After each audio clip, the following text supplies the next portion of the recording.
चंदन और कुलदीप, जिनके मुंह पर गुलाल लगा है, एक सड़क पर चल रहे हैं। लेकिन कुलदीप कुछ बोल नहीं रहा, वो चुपचाप है। अबे कुलदीप, अबे तू तो बहुत ही बड़ा जवान निकला बे, शेर निकला तू, शेर। गुलाल के साथ साथ तो पूरी थाली ले आया अंदर से। हाँ, पर ये इतना चुप क्यों यार? भूत देख लिया क्या अंदर तूने?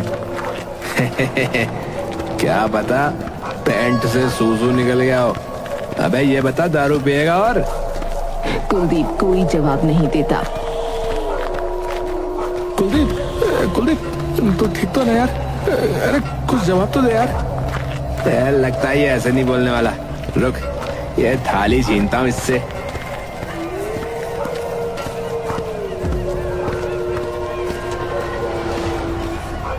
इधर लाए थाली।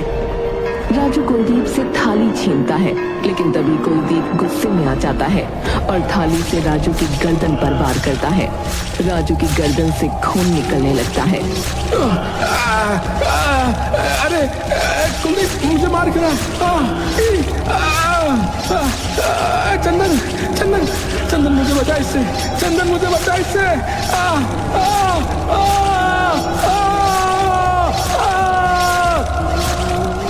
ये क्या किया तूने? ये क्या किया? तू पक्का कुलदीप नहीं है, तू पक्का हवेली का, तू पक्का हवेली का भूत है, तू पक्का हवेली का भूत है। भूत चंदन की तरफ घूर कर देखने लगता है। भागा, भाग बेटा चंदन, भाग भाग। भूत लगातार राजू की गर्दन पर वार करता रहता है और आखिर में राजू की गर्दन धड़ से अलग होकर उसका खून अपनी थाली में बटोर लेता है। गाँव वालों, होली मुबारक। चुन्नीलाल देवरानी से इस कहानी के पीछे का राज पूछता है। देवरानी जी, देवरानी जी, लेकिन अब हम विनाशक को रोकेंगे कैसे? विनाशक सारे गांव वालों को मार देगा, इसलिए कल रात से पहले हमें उसे रोकना होगा। खासकर वो मुझे मारने जरूर आएगा, लेकिन वो ये नहीं जानता कि मैं अपनी जिंदगी जी चुकी हूँ। मैं बस चाहती हूँ कि गांव के लोग सुरक्षित रहें। लेकिन देवरानी जी, ये कहानी है क्या? हुआ क्या था आखिर उस हवेली में? ये कहानी आज से 20 साल पहले की है। हालांकि जो विनाशक के साथ हुआ वो गलत था, लेकिन गलत होने के बाद वो हैवान बन गया। 20 साल पहले कबीर नाम का एक अमीर आदमी अपने 2 बेटों के साथ रहा करता था। उसके 2 बेटे थे, शासक और विनाशक। कबीर अब बीमार पड़ गया था और इस दुनिया से वो जाने वाला था, इसलिए उसने अपना वारिस शासक को बनाया, क्योंकि विनाशक छोटा था, जिससे विनाशक मायूस हो गया। और फिर एक दिन होली से पहले विनाशक अपने लोगों के साथ मिला और चौधरी नाम के एक आदमी जो उसका खास था, उसको अकेले में बात करने के लिए बुलाया। विनाशक भाई, बुलाया आपने? हाँ चौधरी, जरा बैठ पास आके। सुन, एक बात बता, तू मेरे लिए कितना वफादार है? आप जो बोलोगे वो कर सकता हूँ मालिक। अच्छा, तो फिर सुन, मेरे बाप कबीर को मार सकता है क्या? मालिक, आप ये क्या बात कर रहे हो? अरे सुन, बुड्ढे ने सारी विरासत उस शासक के नाम कर दी है, सिर्फ इसलिए कि वो बड़ा है। लेकिन तू जानता है ना, इस विरासत के लिए मैंने कितना इंतजार किया है और कितनी मेहनत। आपके दिमाग में क्या चल रहा है मालिक? मैं इस बुड्ढे और इसके बेटे शासक को मारने वाला हूं। अब ध्यान से सुन, हमारे घर में एक परंपरा है जिसमें होली जलते ही सब अपने मुंह पर गुलाल लगा लेते हैं और कोई पहचान में नहीं आता। मैं होली से पहले की रात बुड्ढे को मार दूंगा और सारा इल्जाम शासक पे लगवा के अगले दिन उसको भी मार दूंगा, जिससे सारी विरासत मेरी हो जाएगी। पर मालिक, किसी को कुछ पता लग गया तो?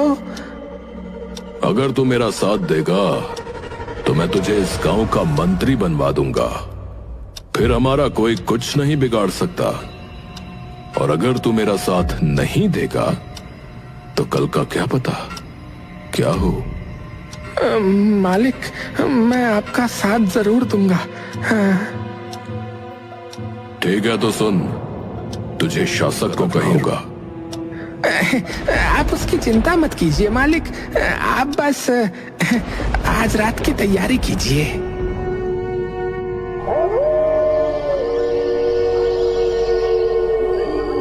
रात होने के बाद शासक अपने मुंह पर गुलाल लगाता है। उसके बाद अपने पिता के कमरे में जाता है। शासक का बाप अपने बेड पर लेटा हुआ था। तभी कमरे में विनाशक, जिसके मुंह पर गुलाल लगा था, और साथ में चौधरी और गांव के कुछ लोग आ गए। पकड़ो इसे, इसने मेरे पिता की हत्या कर दी। मेरे साथ इतना बड़ा धोखा मैं किसी को नहीं छोड़ूंगा। तभी शासक पर लाठियों से सबने हमला किया और शासक बेहोश हो गया। इसे ले जाकर हमारी पुरानी वाली हवेली में बंद कर दो, और जब तक ये मर नहीं जाता कोई भी उस हवेली का दरवाजा नहीं खोलेगा। शासक को उस हवेली में बंद कर दिया गया। दरवाजा खोलो, मेरे साथ धोखा हुआ है, मैं किसी को नहीं छोड़ूंगा। तो देवरानी जी, उसके बाद शासक मर गया क्या? वैसे बहुत बुरा हुआ बेचारे के साथ, लेकिन एक मिनट, इस हवेली के अंदर तो विनाशक का भूत है ना? तो वो कैसे? कहानी अभी पूरी थोड़ी ही हुई है। उस रात हाथ में तलवार लिए हुए एक आदमी हवेली में आया। उसके सामने शासक खड़ा था, कमजोर हालत में।